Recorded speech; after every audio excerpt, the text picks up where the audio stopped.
Merci, que les Seigneur vous bénisse. Équipe de louanges, reprenez vos places. Nous continuons avec la même pensée. David, l'homme selon le cœur de Dieu.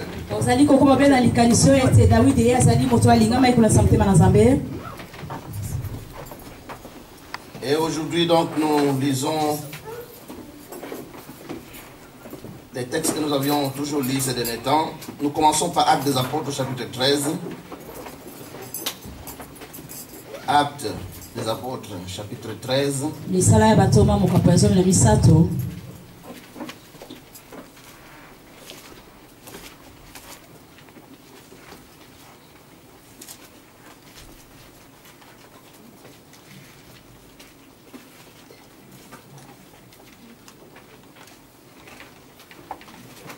Pour ceux qui prennent note, Acte 13, nous lirons à partir du verset 14e jusqu'au verset 22.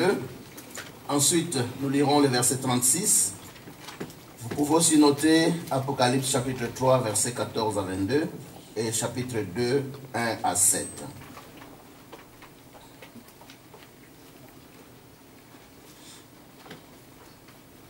Vous y êtes? Actes chapitre 13, à partir du verset 14. Nous continuons à apprendre de la vie de David, cet homme selon le cœur de Dieu. Parce que nous avons compris que David était un homme de la même nature que nous. Nous pouvons aussi, comme lui, être considérés comme des hommes, des femmes, des jeunes selon le cœur de Dieu. Puisque lui-même, c'est par la grâce qu'il a été considéré homme selon le cœur de Dieu. Et nous avons la même grâce. Nous pouvons être considérés aussi comme des hommes, des femmes selon le cœur de Dieu. Parce que Dieu ne fait pas de favoritisme. 13, à partir du verset 14.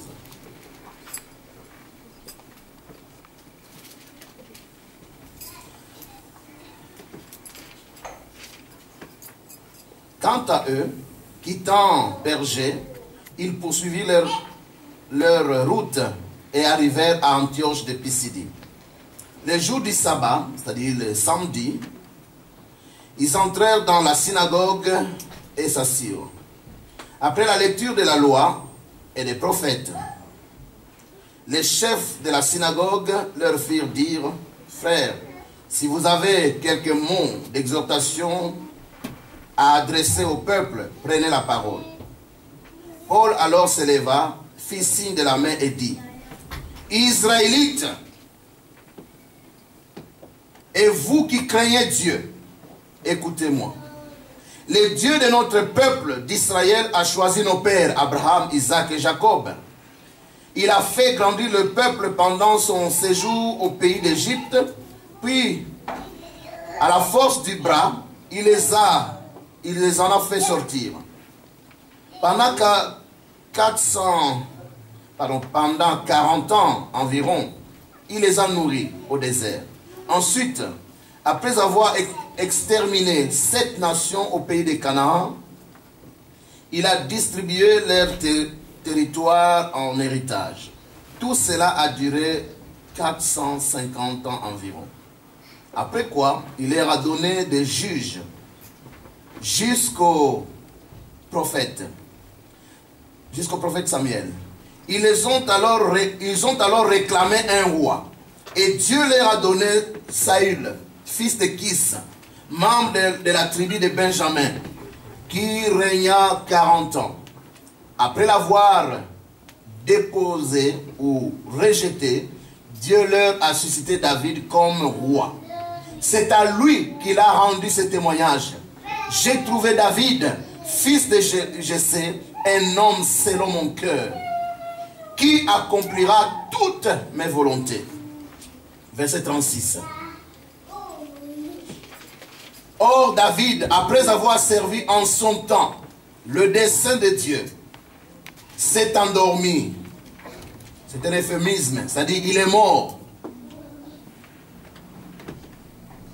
Il est mort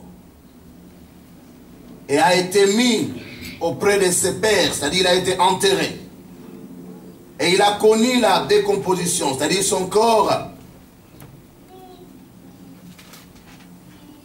est parti dans la poussière. Amen. Amen. David a servi en son temps. David ye asala ki na tango na ye. Aujourd'hui, ce n'est plus le temps de David. Lelo ezali su tango ya David te. C'est ton temps, c'est mon temps. Ezali tango na yo pe tango na ngai. Nous voulons et nous sommes en train d'apprendre des qualités de la vie de David, Tozali koyekola lolenge ya malamu ya bomo ya David. qui ont fait de lui un homme selon le cœur de Dieu. Oye comme ça ki ye moto kolandisa motema na Nzambe. Des qualités qui ont fait que Dieu puisse les choisir pour qu'ils accomplissent toutes les volontés de Dieu. Ba lolenge esalaki ete Nzambe apona ye pa kokisa mokano nyonso ya Nzambe. Nous sommes sauvés par la grâce de Dieu, Tobikisami na ngolu na Nzambe mais pour les bonnes œuvres. pona makambo malamu. Dieu a déjà préparé à l'avance des bonnes œuvres que nous devons pratiquer. Nzambe asabongisaka na ebandela makambo malamu tokoyeba kosala. Et David, c'était un instrument entre les mains de Dieu pour accomplir toutes les bonnes œuvres de Dieu. David yazalaki lokola esale maboko na Nzambe po ete kokokisa makambo nyonso ya malamu. Notre prière ce matin, Bonde na biso ya tongo c'est lelo. que chacun de nous soit comme David, un homme, une femme que Dieu utilise pour accomplir ses desseins. Bonde na biso ya tongo lelo ezali ete moko na biso azala lokola David oyo Nzambe azali kosala pa kokisa posa na ye. Dieu a des projets. Nzambe azali na mabongisi. Dieu a des plans. Nzambe azali na Et mabongisi. pour qu'il accomplisse ses projets, il utilise les hommes, les femmes que nous sommes. Po ete akokisa mabongisi yango azali kosala kati na basi pe mibali oyo tozali. Nous avons vu que David, parmi les qualités qu'il avait, c'est un homme qui savait reconnaître ses fautes devant Dieu et devant les hommes. Totali ete David na balolenga malamu azaki na wazali moto abandai koyeba mabunga na liboso na Nzambe pe liboso na bato. C'est un homme qui faisait aussi totalement confiance en Dieu. Azali pe moto azali kopesa penza bolingo na ye mobepai na Nzambe. Et la troisième qualité que nous avions évoquée, c'était que cet homme était très passionné pour Dieu. Pe lolenga miso tobaki ete moto na ye penza alingaki Nzambe mingi. Et je ne voulais pas aller trop vite. Aujourd'hui, nous allons encore nous appesantir sur cette troisième qualité. La troisième qualité que nous avons trouvée dans la vie de David. Une des qualités qui a fait de lui un homme selon le cœur de Dieu.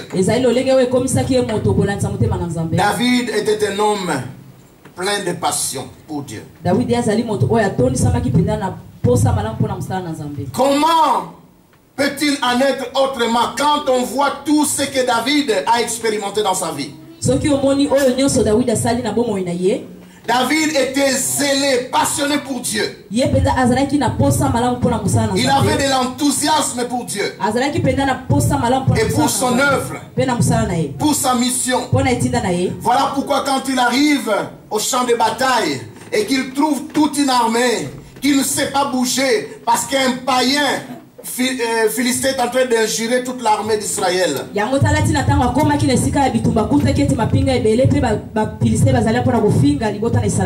Alors, avec son zèle, sa passion, son enthousiasme, il dit, mais quel est cet incirconcis qui ose injurier l'armée de l'Éternel?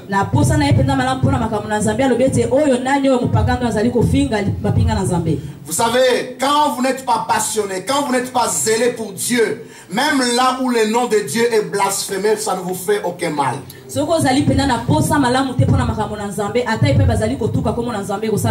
êtes indifférent.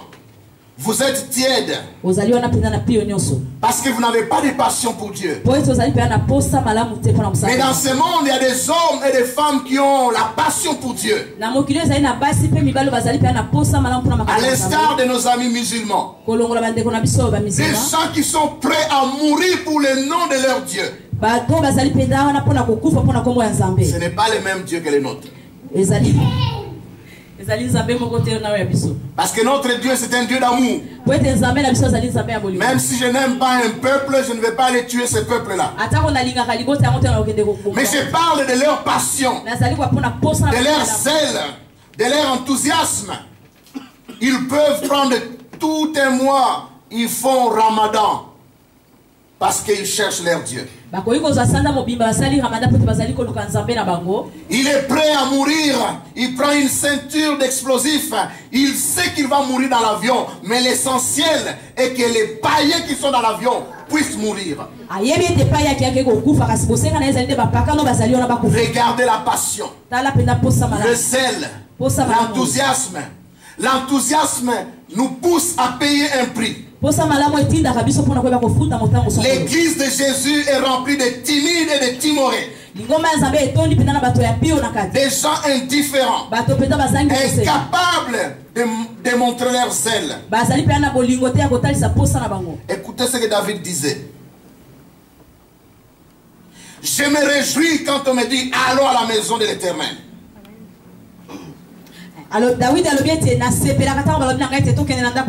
Si venir à l'église c'est déjà une corvée pour toi, c'est la preuve que tu n'as aucune passion pour Dieu. Se réveiller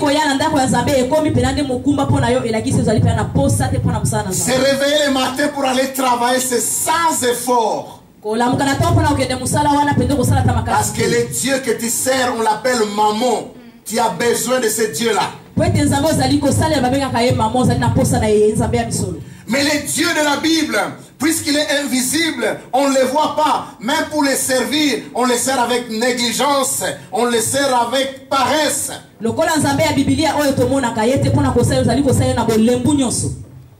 Tout le monde tremble devant son patron. À cause du salaire qui est derrière. Mais quand il s'agit des choses de Dieu, les gens viennent quand ils veulent. Ils travaillent comme ils peuvent le faire. Aucun standard. Aucun engagement. Aucun enthousiasme. Pas de zèle. Mais je vais vous dire, il y a plus de salaire dans l'œuvre de Dieu que dans ce que vous faites dans la vie. Nous ne minimisons pas le travail que nous faisons dans ce monde. D'abord, nous avons besoin de ce travail parce que c'est ce travail qui donne les moyens, même pour que l'œuvre de Dieu aille de l'avant. Mais je vais te dire une chose, si tu ne mets pas la même passion que tu mets dans le travail que tu fais dans le monde, ça signifie que tu n'as aucune passion pour Dieu. Ni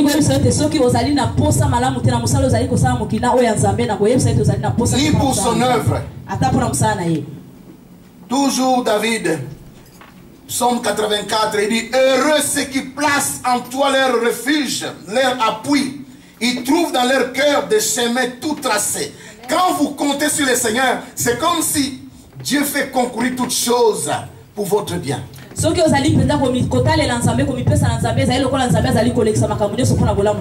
comme quelqu'un qui est en train de faire un rêve, mais vous avez accompli votre projet. Parce que Dieu va vous mettre à l'endroit qu'il faut, au moment qu'il faut, pour rencontrer la personne qu'il fallait. Heureux ceux qui placent en toi leur refuge. Ils trouvent dans leur cœur des chemins tout tracés. Zacharie 8, 21. Les habitants d'une ville iront à l'autre disant: allons implorer l'Éternel et chercher l'Éternel des armées. Nous irons aussi. Voyez, des gens qui sont passionnés. Des gens qui ont du zèle pour Dieu.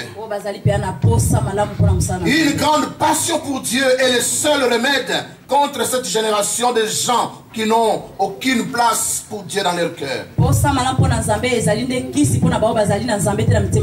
J'ai parlé encore avec une jeune sœur, une adolescente. Elle fréquente une église où les gens n'ont aucun engagement. Je suis déjà allé dans une église où je dois prêcher. Il commence par l'adoration. 30-35 minutes après, ils font une pause. Et ils sortent dans les couloirs. Celui qui veut fumer, il va fumer. Il y a un peu de café, un peu de thé. Et vous attendez. Je me disais: Seigneur, donne-moi ce peuple. En un mois, je vais vider cette église. Où vous vous servez Dieu ou allez servir le monde? Incapable de passer 1 heure dans la présence de Dieu, 30 minutes, on va filmer, on revient.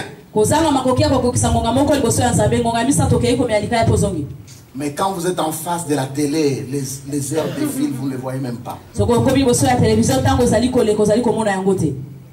Nous avions le texte de Apocalypse 3, verset 14. Oh, moi en tout cas, je n'aimerais pas faire partie d'une église qui fait pause pour aller fumer.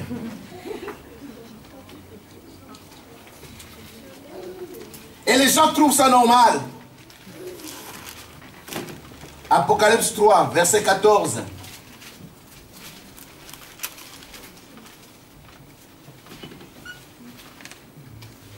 Vous y êtes? Je ne vais pas lire dans ma version, je n'aime pas trop cette version. Et celui qui a la version Louis II nous fasse la lecture, s'il vous plaît.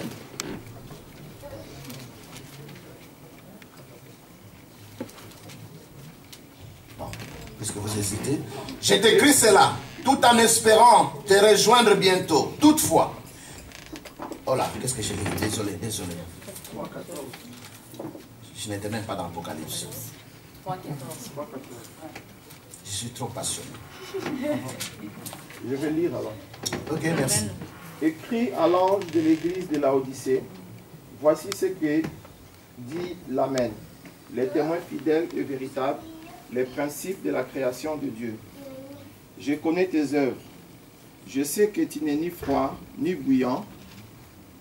Puisses-tu être froid ou bouillant, ainsi parce que tu es tiède et que tu n'es ni froid ni bouillant, je te vomirai de ma bouche. Parce que tu dis, je suis riche, je me suis enrichi, je n'ai besoin de rien, et parce que tu ne sais pas que tu es malheureux, misérable, pauvre, aveugle et nu. Je te conseille d'acheter de moi de l'or éprouvé par le feu, afin que tu deviennes riche, et de vêtements blancs, afin que tu sois vêtu, que la honte et ta nudité ne paraissent pas. Et un collier pour oindre tes yeux, afin que tu vois. Moi je réponds, et je châtie tout ce que j'aime. Et donc, dis-elle, et répands-toi. Voici, je me tiens à la porte, et je frappe. Si quelqu'un entend ma voix, et ouvre la porte, j'entrerai chez lui, je souperai avec lui, et lui avec moi. Celui qui vaincra, je le ferai asseoir avec moi sur mon trône, comme moi j'ai vaincu, et je me suis assis avec mon Père sur son trône. Que celui qui a des oreilles entende ce que l'Esprit dit aux églises. Amen. Amen. Il n'y a pas de couronne sans combat. Si tu veux régner avec Jésus, tu dois apprendre à souffrir avec lui. Oh, les chrétiens sont des gens, on aime trop la facilité. Nous voulons régner avec Jésus, mais nous sommes incapables de souffrir avec lui. Ici, Dieu s'adresse à une église. Et quand vous lisez ce qui est écrit dans les 7 églises d'Asie ici, chaque église ici a des caractéristiques que nous retrouvons dans la plupart de nos églises aujourd'hui. Puisque nous parlons de la passion, du zèle, de l'enthousiasme que nous devons avoir pour Dieu. Écoutez ce que Dieu dit à une église qui n'avait pas de zèle, qui n'avait pas de passion, à l'ange de l'église qui est à Laodicée. Ainsi parle l'Amen, les témoins fidèles et les véritables, les principes de la création de Dieu. Je sais tes œuvres. Tu n'es ni froid ni chaud.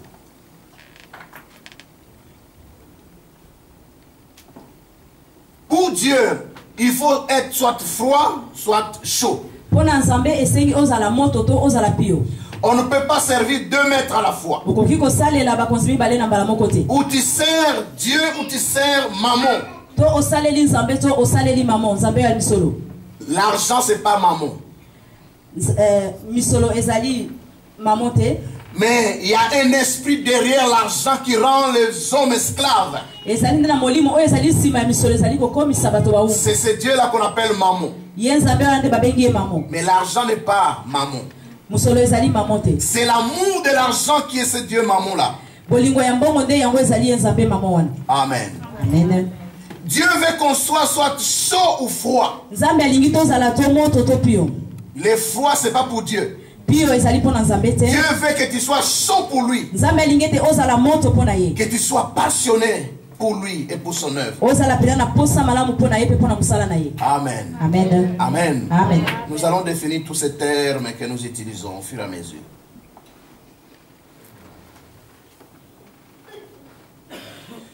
Par rapport à la passion, écoutez ce que veut dire la passion.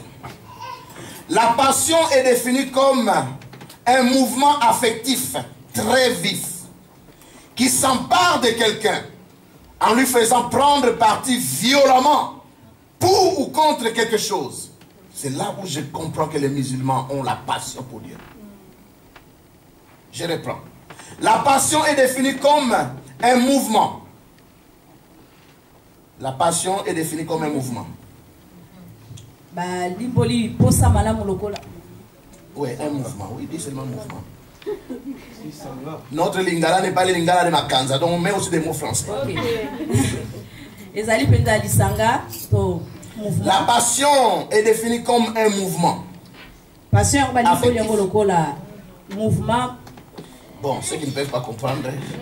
La passion est définie comme un mouvement affectif très vif, Yamakashi, qui s'empare, c'est-à-dire, c'est ce mouvement vif qui s'empare de toi.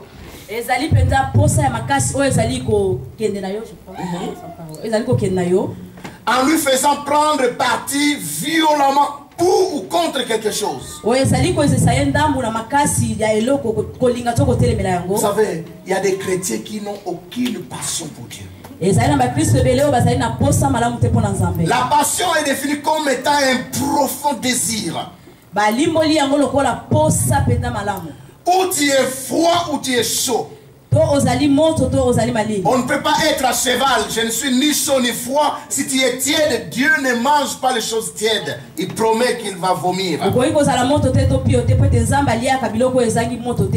Si vous sortez la nourriture du frigo et que vous mangez directement, vous avez vraiment une famine. Vous n'avez pas faim, mais vous avez la famine. Nous aimons chauffer. Parce que si c'est tiède, tu risques de vomir. Même si tu dis que moi je peux manger ce qui est tiède, Dieu ne mange pas ce qui est tiède.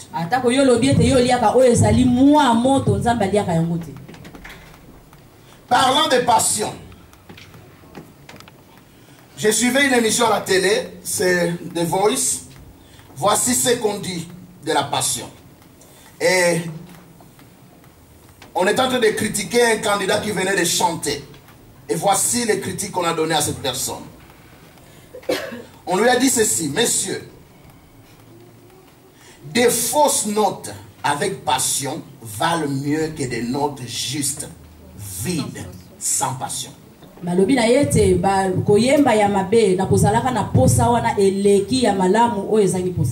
On a récupéré plusieurs candidats. Vous suivez toutes ces émissions-là. On récupère certains candidats, non pas parce qu'ils ont chanté juste, mais ils avaient la passion. On dit, on peut récupérer cette passion.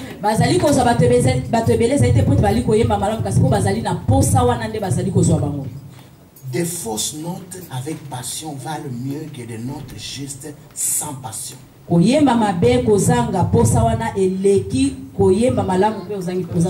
notes doivent être l'expression de ce qu'on chante. Elles doivent exprimer soit la joie, soit la tristesse, soit la confiance, soit la peur. Regardez, vous avez déjà suivi parfois des présentateurs à la télé.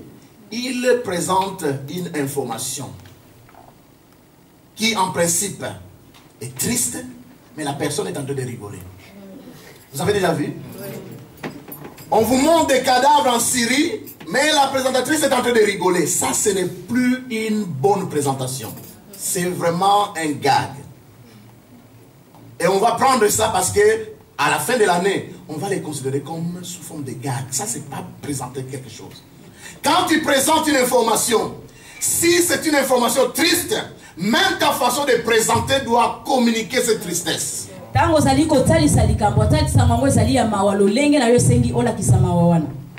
Tu ne peux pas rigoler là où tu étais censé exprimer la tristesse. C'est pourquoi les chrétiens ont dit les chrétiens ne mentent pas, ils chantent leurs mensonges. Nous lèvons nos mains vers toi et nous te contemplons. Est-ce que ça c'est lever les mains? Ça c'est lever les mains à la manière des escrocs. Nous lèvons nos mains vers toi et nous te contemplons. On lève les mains, on fait ça. La passion. La passion. La passion. Nous devons être passionnés pour Dieu. Parce que Jésus n'a pas eu de réserve pour nous. Il a donné toute sa vie. Amen. Amen.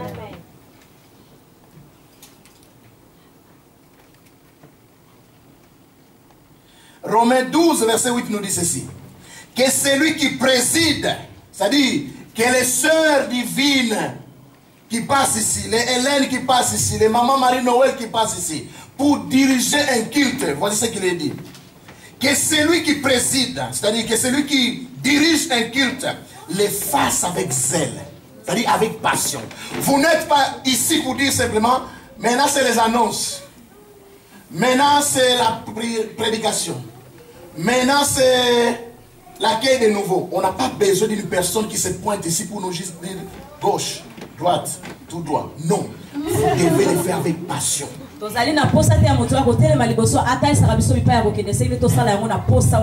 Et on a déjà eu une retraite avec vous. On a parlé de ces choses. Moi, quand je prêche ici, est-ce que vous pouvez croire que je suis venu à pied? J'ai quitté Zélik jusqu'ici à pied. Mais quand... je vous dis que je suis venu à pied. Les gens ne me croient pas. Vous savez, chez nous, comme on habite en dehors de Bruxelles, quand le bus est passé, il faut attendre 1 heure. Bon, je ne pouvais pas attendre. J'ai laissé la voiture parce que maintenant on a une nouvelle conductrice à la maison. C'est Rachel qui conduit toute la famille. Et moi, je suis venu avant. Je suis arrivé ici, il était 8 heures. Je suis venu à pied. Mais quand je vous parle, est-ce que je suis fatigué?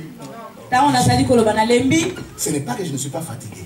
Mais ma fatigue, c'est quand je vais rentrer au bureau. Avant que je ne puisse terminer, je vais déployer toute ma passion. Celui qui prêche doit prêcher comme si c'était son dernier message avant de mourir. Si tu officier un culte ici, il faut officier comme si c'était la dernière occasion qu'on te donne. Vous savez, si vous dirigez la prière du vendredi ou du mercredi, vous pouvez endormir les gens ou réveiller les gens. Ma façon de prêcher peut faire que vous dormez dans l'assemblée ou que vous puissiez être éveillé. Je suis plein de passion pour Dieu. Mais je suis plus âgé que beaucoup de jeunes ici. Amen. Amen. Amen. Amen. Que celui qui préside les fasse avec zèle, c'est-à-dire avec passion, avec enthousiasme. C'est-à-dire, si c'est la joie, tu communiques la joie. Si c'est un peu de tristesse pour que les gens puissent prier, tu communiques. Amen. Amen. C'est tenir devant et commencer à dire, maintenant c'est la prière, maintenant c'est la louange, maintenant c'est la prédication. Vous savez, il y a quelques années en arrière, on avait des présentateurs comme ça à la télé. Ils se pointaient là, ils disaient... Il vous donne le programme. Et puis après le programme, il vient encore. Il dit, maintenant c'est Kim Kies. Vous terminez. Mais non, on n'aura pas besoin de payer une personne qui vient seulement donner des informations. Ce n'est plus possible aujourd'hui. Tout ce qui se fait dans la maison de Dieu doit se faire avec passion. Parce que le Dieu que nous servons mérite le meilleur de tout. Vous savez, si les pasteurs vous donnent l'occasion de prêcher et que vous ne prêchez pas avec passion, peut-être que c'est la dernière fois que vous allez prêcher.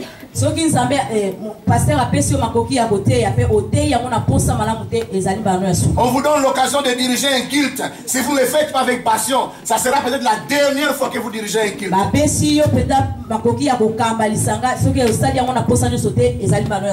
Vous savez, il y a des musiciens, dès qu'ils commencent à danser, ils peuvent vous faire danser. Hey, my God is good. Vous savez, quand il est passé, ce jour-là, tout le monde est là. Mais toi, tu veux my God is good. Tu es là. Hey, my God is good. Les gens doutent même de cette bonté de Dieu.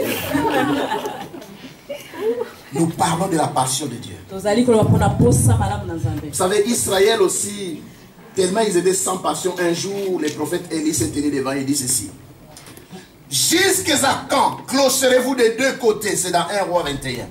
Jusqu'à quand clocherez-vous des deux côtés? Si c'est Dieu qui est Dieu, allez vers lui. Si c'est Baal, allez vers lui. On ne peut pas être à cheval entre Dieu et Baal. Il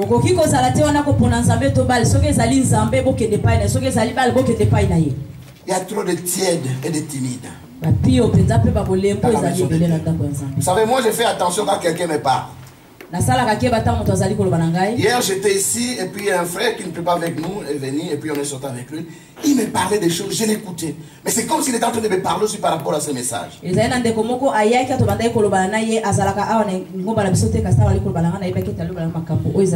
Comment se fait-il que quand par exemple les homosexuels veulent marcher, ils sont fiers de présenter au monde qu'ils sont gays? Mais où sont les chrétiens qui sont fiers, qui peuvent marcher même de la place des Brookers jusqu'à Ezel? Ils sont où? Même des nudistes marchent. Ils sont fiers. Mais les chrétiens, timides, sans passion, ne peuvent pas marcher. Il y a un problème. Soit nous sommes chauds, soit nous sommes froids. Être tiède pour Dieu, Dieu ne peut pas avaler quelque chose de tiède. Et parmi les choses que Dieu a trouvées dans la vie de David, pour qui il a rendu témoignage, j'ai trouvé un homme selon mon cœur. C'était la passion, le zèle, l'enthousiasme.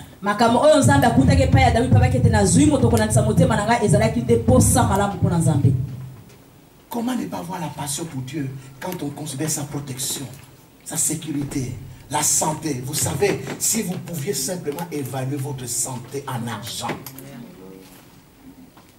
c'est parce que nous ne comprenons pas. C'est le jour que tu vas tomber malade que tu comprendras ce que c'est être en bonne santé. Alors là, tu vas commencer à crier, Seigneur, si tu me guéris, non, non, non, non, tu vas d'abord souffrir. La passion pour Dieu. La passion pour Dieu. Vous savez, Christ a dit, là où est ton trésor, là aussi sera ton cœur. La passion, les ailes que tu as pour ton travail qui te payent. Si tu avais le même zèle, la même passion pour Dieu, tu serais devenu homme ou femme de Dieu il y a des années.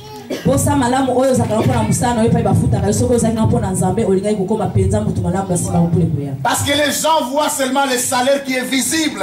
Mais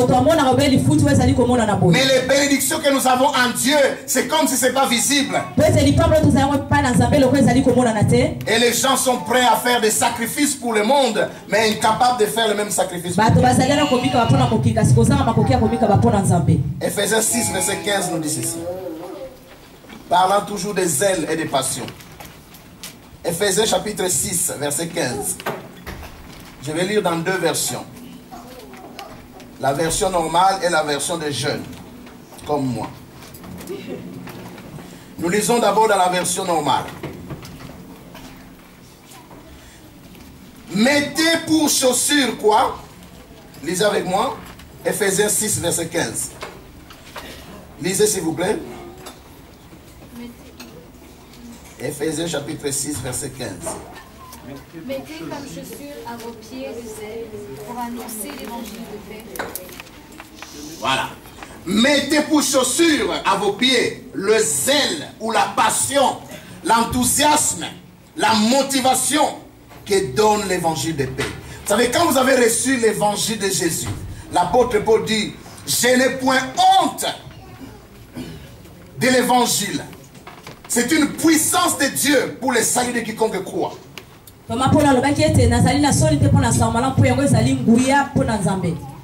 Alors pour annoncer cet évangile de Jésus, la Bible dans Ephésiens 6 nous parle des armes spirituelles. Le zèle, ce sont les chaussures. Si tu n'es pas zélé pour Dieu, tu marches dans la vie chrétienne sans chaussures. Et le chemin, il est rocailleux. Dans la vie chrétienne, tu vas rencontrer des frères qui vont te parler mal. Des gens qui vont te critiquer. Si tu n'es pas zélé, si tu n'as pas de chaussures, David, même ses propres frères, les traitaient d'orgueilleux. Il était rejeté. Quand tout le monde est à la maison, lui est à la brousse avec les animaux. Mais la passion qu'il avait l'a permis à arriver jusque là où était Goliath. Le zèle, ce sont les chaussures pour la vie chrétienne. C'est ce zèle qui va faire que tu puisses avancer. Beaucoup de gens n'avancent pas dans la vie chrétienne parce qu'ils ne sont pas zélés. Tu commences un peu, tu arrêtes. Tu commences, tu arrêtes. Et je vous ai déjà livré les secrets pourquoi moi je ne travaille plus. Moi j'ai toujours travaillé comme intérimaire. Et comme intérimaire, ça me permet d'aller à Londres quand il y a formation. C'est à cause de vous. Hein. Ça me permet d'aller en Angleterre ou je ne sais pas où quand il y a des séminaires. Parce que si j'ai un contrat fixe, je ne sais pas les briser. Alors si tu peux comprendre les sacrifices qu'on fait pour toi, c'est ça. Mais qu'est-ce qui se passe? Quand un intérimaire, on lui propose un horaire, il dit non, je ne peux pas être là. Je vais à la Londres. Je vais aux États-Unis.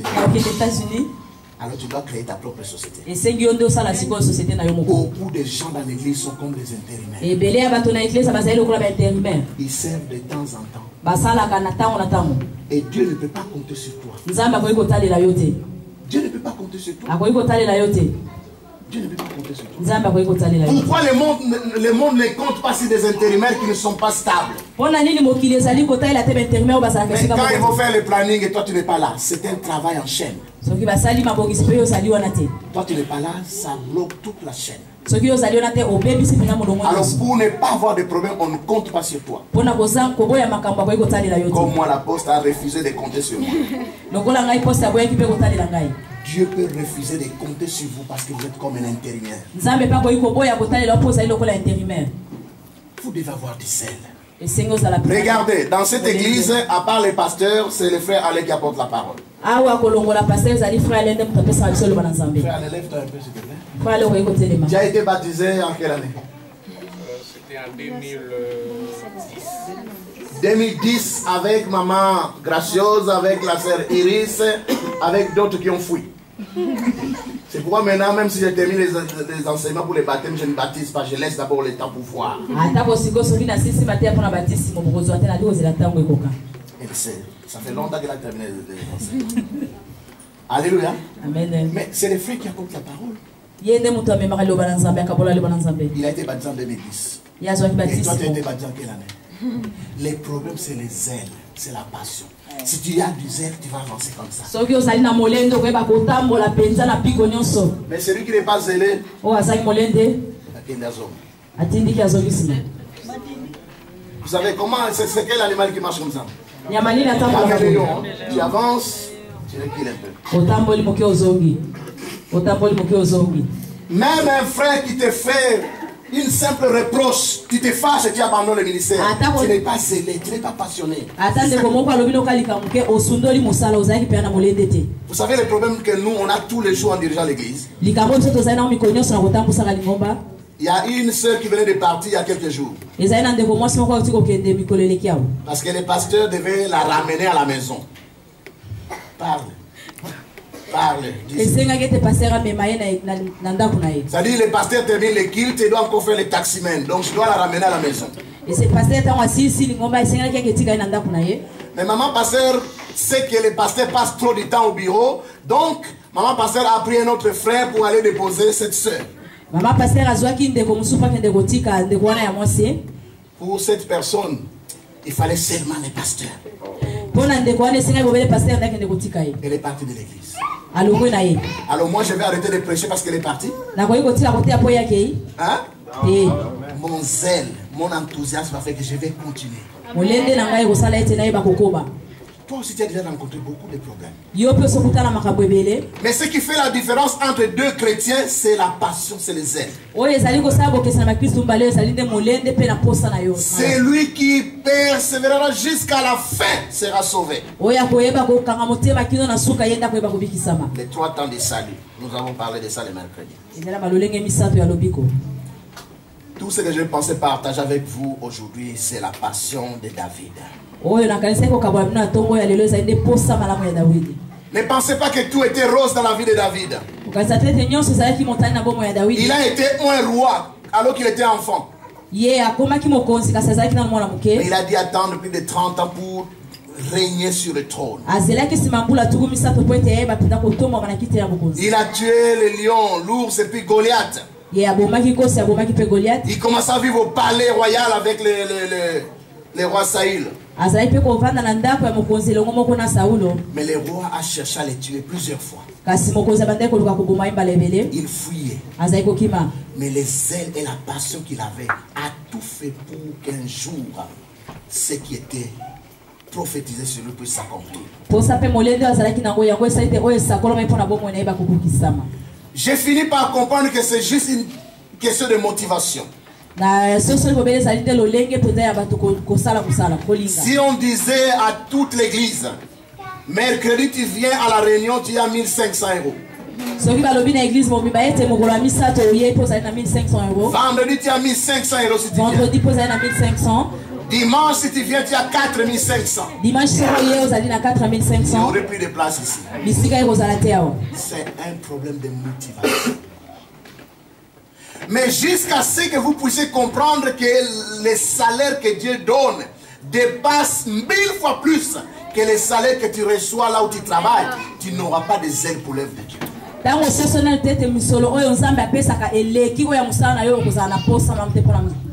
Vous savez, vous pouvez avoir tout l'argent du monde, mais être incapable d'être guéri d'une maladie. Le fait que Dieu te garde en bonne santé suffit déjà pour que tu sois zélé pour Dieu.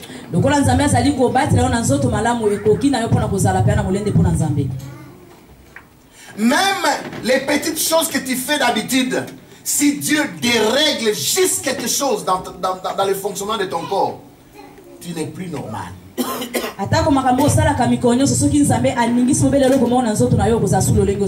Vous savez, quand Dieu reproche à cette église, voici ce que Dieu dit à cette église: tu n'es ni chaud ni froid. 17. Parce que tu dis, je suis riche, je me suis enrichi, je n'ai besoin de rien. Voilà. Ceux qui pensent qu'ils n'ont pas besoin de Dieu, tu te trompes. Écoutez la suite. Je me suis enrichi, je n'ai besoin de rien. Et que tu ne sais pas que tu es misérable devant Dieu. Même Bill Gates, s'il n'a pas Dieu, il est misérable. Vous savez, Dieu c'est un génie. Plus qu'un génie. Rien que le fonctionnement de ton corps, c'est déjà un mécanisme incroyable. Et si Dieu dérègle juste quelque chose. Nous, on a un ami qu'on a connu. Du jour au lendemain, il a fait une, je ne sais pas, une thrombose. Et il est sur une chaise roulante maintenant. Fort, puissant. Mais maintenant, ce n'est plus possible. Frères, sœurs, soyons zélés pour Dieu. Suivons l'exemple de David. Notre élévation passe par la passion, les zèles que nous avons pour Dieu. Parce que Dieu ne nous dit pas que tout sera rose sur terre. Et pour continuer à arriver jusqu'au bout, il nous faut du zèle, de la passion. Montrez-moi vos pieds. Qui est venu pieds nus ici? Un seul? Il y en a? Non, vous êtes pieds nus quand vous conduisez, mais dès que vous descendez, vous mettez les chaussures. Ça, c'est les dames. Toujours des chaussures. Une chaussure pour la conduite et l'autre pour les fiers.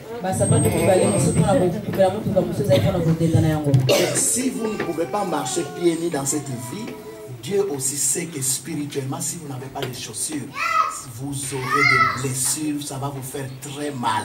Vous ne saurez pas courir à la même vitesse que les autres.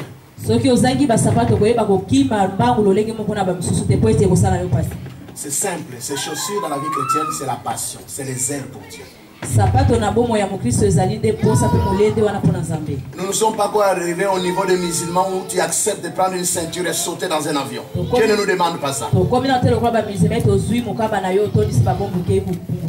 Mais quelle est la place que Dieu, quelle est la place que tu donnes à Dieu dans ton cœur? Ici, je m'adresse surtout aux jeunes. Quand je me suis converti, j'avais 20 ans. Et j'ai commencé à prêcher en 84 jusqu'aujourd'hui. Alors on a des jeunes aujourd'hui, ils viennent dans l'église, ils croient que dans le monde il faut beaucoup de choses, mais quand ils viennent à l'église, ils pensent qu'ils ne vont rien faire. Les jeunes sont capables de passer 10 heures devant leur Facebook, devant l'internet, regardant des choses qui suivent leurs pensées, mais ils sont incapables de prier pendant 30 minutes.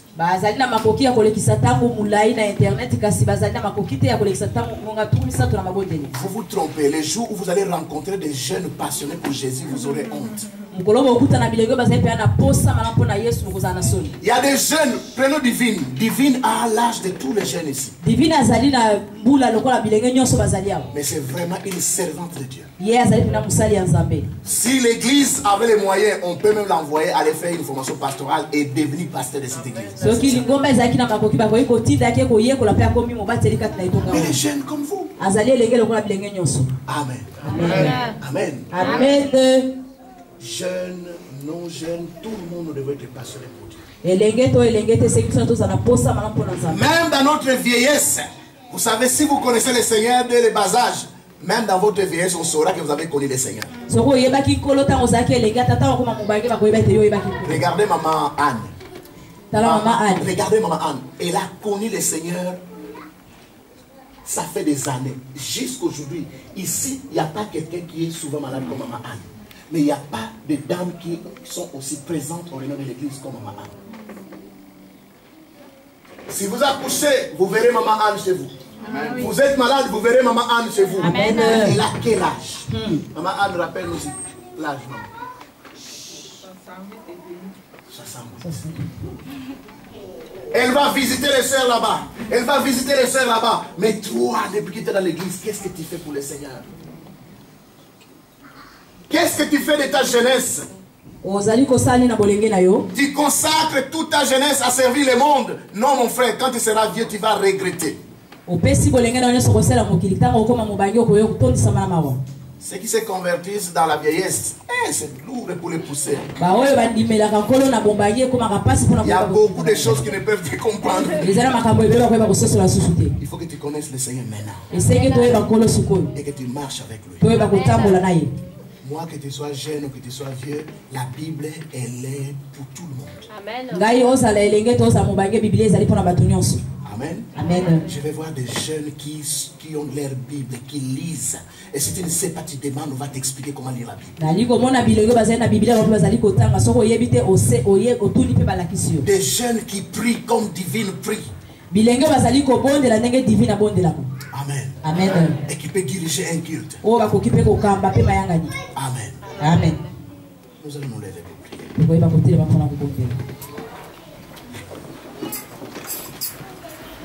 Si tu